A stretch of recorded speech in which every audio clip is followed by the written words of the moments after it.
left Jamaica and I eventually came to live with my mum in England, I left Jamaica being an exceptionally bright child, having done my common entrance exam, passed my exams.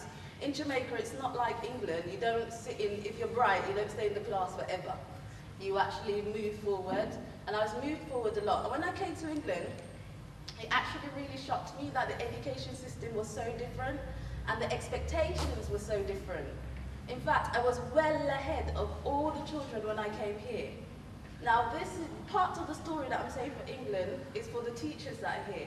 When I came, there was a presumption, because I came from Jamaica, I didn't understand, or maybe I was behind. And because of that thought that they had, I actually didn't bother to work. I just relaxed, because school became, you know, relaxation. There wasn't that expectation, there wasn't necessarily that discipline. Even in my maths class, I remember telling my teacher, "Well, I did that at primary school." We're in secondary school, and in fact, the teacher became offended because I told them that I'd already done that. Now, for all of you who come from the West Indies or come from another country here, regardless of whether what people think about what you know and don't know, you know it. And you're actually at an advantage to everybody here in the UK.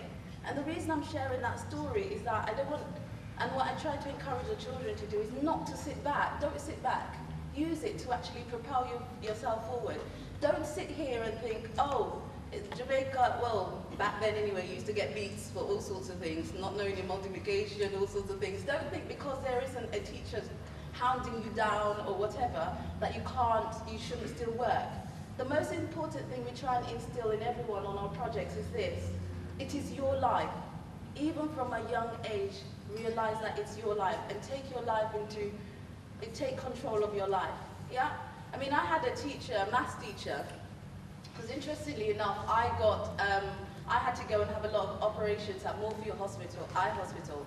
So I was always like missing school and stuff like that. Now I was in top set, but because I missed a lot of lessons, I actually got moved down to, I think it was maybe set 3 or something like that. Now this is for the parents as well. You have to understand the school system.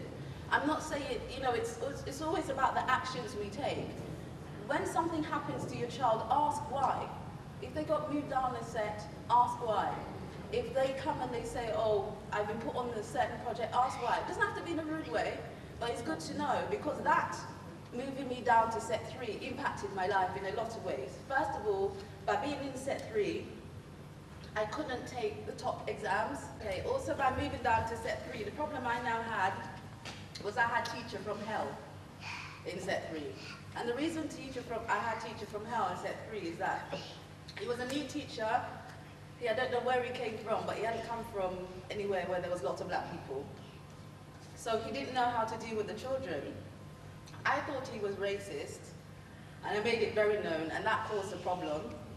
And so again, parents, I would encourage you, if your children say, oh, I'm having a problem with a teacher, or there's an issue, try and teach them how to conduct themselves.